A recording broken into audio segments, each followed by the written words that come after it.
জিভে লেগে থাকার মতো দুর্দান্ত স্বাদের এমন একটি রেসিপি থাকলে আর কিছুই লাগবে না। নমস্কার বন্ধুরা, অমৃত চ্যানেল কুকিং চ্যানেলে সবাইকে স্বাগত জানিয়ে আবারও হাজির হয়েছি। তো যে সকল বন্ধুরা ইউটিউব চ্যানেল থেকে দেখছেন তারা প্লিজ চ্যানেলটিকে সাবস্ক্রাইব করে আমার পাশে থাকবেন, আর যারা ফেসবুক থেকে দেখছেন তারা পেজটাকে ফলো করে রাখবেন। স্কিপ না করে পুরো রেসিপিটি দেখার অনুরোধ রইল। তো চলুন রেসিপিটি শেয়ার করা যাক। দেখুন বন্ধুরা, নিয়ে নিয়েছি চিকেন। এখানে কিন্তু আমি আমার পরিমাণ মতো কিন্তু চিকেন নিয়ে নিয়েছি। আপনারা নিজেদের পছন্দ মতো কিন্তু পরিমাণ মতো নিয়ে নিতে পারবেন। তো বন্ধুরা, চিকেনটা আমি খুব সুন্দর করে কিন্তু ধুয়ে বেছে নিয়ে চলে এসেছি। এরপরে এখানে আমি নিয়ে নিয়েছি অর্ধেকটা লেবু। এরপরে অর্ধেক লেবুটা এইভাবে আমি চিকেনের ওপরে এইভাবে খুব সুন্দর করে আমি চিপে নিচ্ছি, রসটা বের করে নেব লেবুর। দেখুন লেবুটা আমার খুব ভালো করে কিন্তু চিপে নেওয়া হয়ে গেছে। দেখুন চিকেনটা আমি খুব ভালো মতো করে লেবুটার সঙ্গে এইভাবে একটু মাখিয়ে নিচ্ছি। মাখিয়ে নিয়ে খুব ভালো মতো করে জলে একবার আমি ধুয়ে নেব। খুব ভালো মতো করে আবারও লেবুটা দিয়ে একটু ধুয়ে নিয়েছি। আর এতে করে কিন্তু চিকেনটা গন্ধ করে না রান্না করলেও। যারা গন্ধ পছন্দ করে না তারা কিন্তু এইভাবে করে নিতে পারবে। দেখুন আগে থেকে আমি পেঁয়াজ কেটে নিয়েছি, আর এখানে দেখুন আমি একটা আলু 2 টুকরো করেছি। তো এখানে আমি একটাই আলু দেব, আর বেশি আলু দেব না। আর পেঁয়াজটা আমি এখানে পরিমাণ মতো কিন্তু কেটে নিয়েছি। দেখুন একটা কড়াই বসে নিয়েছি। এখানে দেখুন কড়াই আমি দিয়ে দিচ্ছি সরিষার তেল। এরপরে তেলের ওপরে চিকেনগুলো আমি দিয়ে দিচ্ছি।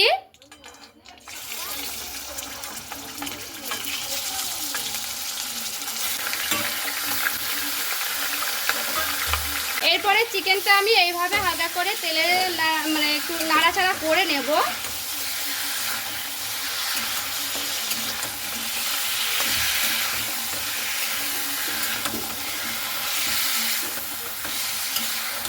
আর এখানে কিন্তু গ্যাসের আঁচ আমি বাড়িয়ে রেখেছি, কারণ গ্যাসের আঁচ বাড়িয়ে রেখে এখানে 2-3 মিনিট একটু ভেজে নেব এভাবে।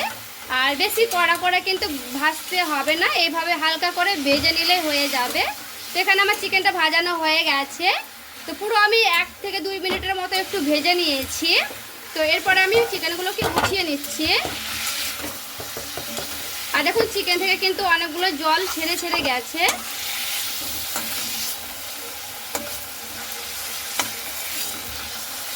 এরপরে ওই তেলের ওপরে দিয়ে দিচ্ছি আরও সরিষার তেল। যে আমি একটা গোটা আলু নিয়েছিলাম 2 টুকরো, এরপরে আলু দুটোকে একটু ভালো মতো করে ভেজে নেব লাল লাল করে। আর এখানে দেখুন আলুটা আমি একটু লাল লাল করে ভেজে নিয়েছি। এরপরে আলুটাকে উঠিয়ে নিচ্ছি। লাল লাল করে ভেজে নিতে হবে আলু দুটোকে। এরপরে দেখুন তেলটা কিন্তু আমার রয়ে গেছে। তো এখানে আমি একটা শুকনো লঙ্কা নিয়েছি, দিয়ে দিচ্ছি। এরপরে দেখুন তেজপাতা নিয়েছি, তেজপাতাটা মুছে নিয়ে দিয়ে দিচ্ছি। গোটা জিরে অল্প করে দেখুন দিয়ে দিচ্ছি, দারচিনি, এলাচ, লং। এরপরে তেলটা খুব ভালো করে গরম করে নিতে হবে। এখানে দেখুন সবগুলো কিন্তু খুব ভালো মতো করে ভাজা হয়ে গেছে, লাল লাল হয়ে গেছে তেজপাতাগুলো। এরপরে কেটে রাখা সেই পেঁয়াজটা দিয়ে দিতে হবে। এরপরে পেঁয়াজটা লাল লাল করে ভেজে নিতে হবে। তো পেঁয়াজটা দেখুন খুব ভালো মতো করে একটু নাড়াচাড়া করে নিচ্ছি। এখানে দেখুন একটা আমি মিক্সিং বোল নিয়ে নিয়েছি চিকেনটা রান্না করব তার জন্য। তো এখানে আমি দিয়ে দিচ্ছি কটা আদা টুকরো। আর এখানে আমি নিয়েছি কাঁচা কাঁচা লঙ্কাগুলো নিয়েছি 3 থেকে 4টে। এরপরে আমি নিয়ে নিচ্ছি এখানে রসুন 2টোর মতো নিয়েছি। তো রসুনটা আমি দিয়ে দিচ্ছি।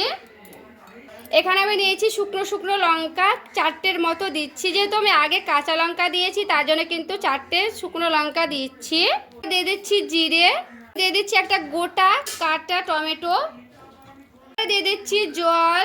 সুন্দর একটা মিহি পেস্ট করে নিয়ে চলে আসবো। এখানে দেখুন আমার পেঁয়াজটা কিন্তু হালকা ভেজে নিয়েছি, খুব লালচে করে ভাজিনি। এইভাবে ভেজে নিলে কিন্তু হয়ে যাবে। এরপরে যে মশলাটা আমি রেডি করে নিয়েছিলাম এরপরে দিয়ে দিচ্ছি। একটা বাটিতে আমি ঢেলে নিয়েছিলাম মশলাটা, তারপরে দিয়ে দিলাম। এরপরে মশলার সঙ্গে পেঁয়াজের সঙ্গে এইভাবে আমি একটু নাড়াচাড়া করে নিচ্ছি। এখানে দেখুন দিয়ে দিচ্ছি পরিমাণ মতো লবণ। লবণটা এখানে আমি পরিমাণ মতো দিয়ে দিলাম। দিয়ে দিচ্ছি পরিমাণ মতো হলুদের গুঁড়া। এরপরে লবণ আর হলুদটা দিয়ে খুব ভালো মতো করে একটু নাড়াচাড়া করে নিচ্ছি। এরপর আমি ঢাকা দিয়ে দিচ্ছি, পেঁয়াজগুলোকে খুব ভালো মতো করে সেদ্ধ করে নেব তার জন্য। এরপর আমি ঢাকাটা উঠিয়ে নিচ্ছি। আর এখানে দেখুন আমি গ্যাসের আঁচ কমিয়ে দিয়ে খুব ভালো মতো করে কিন্তু এখানে আমি একটু মানে কষে নিয়েছি। তো তেলগুলো কিন্তু ছেড়ে ছেড়ে গেছে। তো এখানে আমি মশলাটার সঙ্গে পেঁয়াজটা খুব ভালো করে কিন্তু কষে নিতে হবে। আর এখানে পুরোপুরিভাবে যখন মশলাটা দেখবেন কষানো হয়ে গেছে আর পেঁয়াজগুলো কিন্তু অনেকটাই মানে একেবারে গলে গলে গেছে, দেখে বুঝতেই পারছেন। এরপরে ভেজে রাখা চিকেনগুলো আমি দিয়ে দিচ্ছি। এরপরে চিকেনটাকে দিয়েও হালকা করে মশলার সঙ্গে এইভাবে আমি নাড়াচাড়া করে নেব। তো খুব ভালো করে কিন্তু এইভাবে একটু নাড়াচাড়া করে নিতে হবে।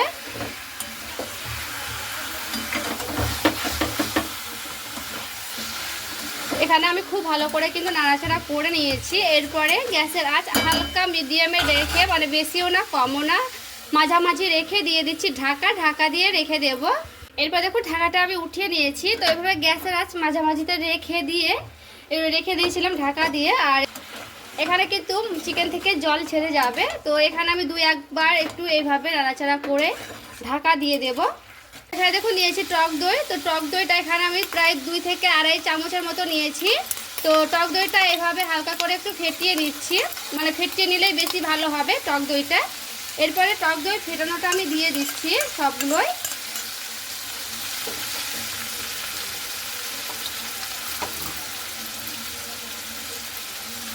এরপরে টক দইটা দিয়ে হালকা করে এইভাবে নাড়াচাড়া করে নিচ্ছি।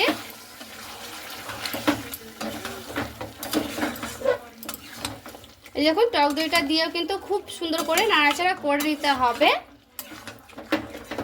এখানে আমি গ্যাসের আঁচ কিন্তু বাড়িয়ে দিলাম, বাড়িয়ে দিয়ে খুব ভালো করে রান্না করে নিতে হবে, মানে নাড়াচাড়া করে নিতে হবে।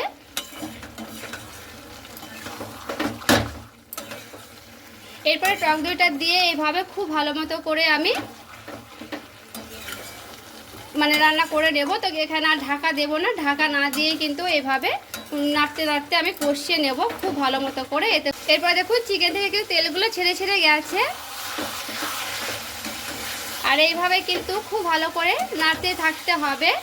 2-1 মিনিট পর পর ঢাকা দিয়ে দিয়ে বা এমনি রেখে রেখে কিন্তু নাড়তে হবে।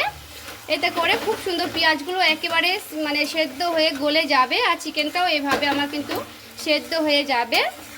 তো এখানে প্রায় কিন্তু অনেকটাই মানে কষানো হয়ে গেছে। তো এখানে আমি যে ভেজে রেখেছিলাম আলু দুটো এরপর আমি এখানে দিয়ে দিচ্ছি। যেহেতু বড় বড় দিয়েছি তার জন্য কিন্তু এখনই দিলাম, কারণ সেদ্ধ হতে দেরি হবে তার জন্য। তো এরপরে আলুটা দিয়েও একটু এভাবে নাড়াচাড়া করে নিতে হবে। এরপরে আলুটা দিয়ে খুব ভালো মতো করে চিকেনের সঙ্গে এইভাবে আমি কষিয়ে নেব আরও প্রায় 5 থেকে 10 মিনিটের মতো। চিকেনটা যত ভালো কষানো হবে তত কিন্তু খেতে দারুণ লাগবে। চিকেন থেকে তেলগুলো ছেড়ে ছেড়ে গেছে, দেখে বুঝতেই পারছেন কতটা সুন্দর লাগছে। এখানে টক দই দেওয়ার কারণে কিন্তু দারুণ একটা সেন্ট ছুটেছে।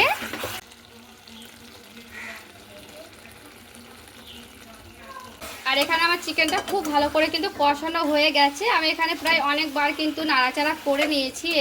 যেহেতু এখানে আমি দিয়েছি টক দই তার জন্য দিয়ে দিচ্ছি চিনিটা একটু বেশি দিলাম, কারণ টক দই ব্যালেন্সটা ঠিক থাকবে তার জন্য। এরপরে চিনিটা দিয়ে একটু ভালো করে নাড়াচাড়া করে নিচ্ছি। এরপরে দেখুন দিয়ে দিচ্ছি মিট মশলা।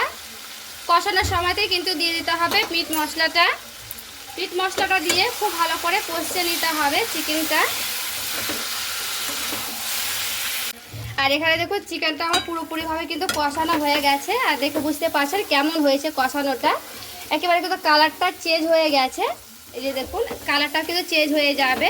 চিকেনটা কষানো এইভাবে বুঝে নেবেন যে কালারটা একেবারে চেঞ্জ হয়ে এসেছে। এরপরে এখানে আমি দিয়ে দিচ্ছি জল পরিমাণ মতো।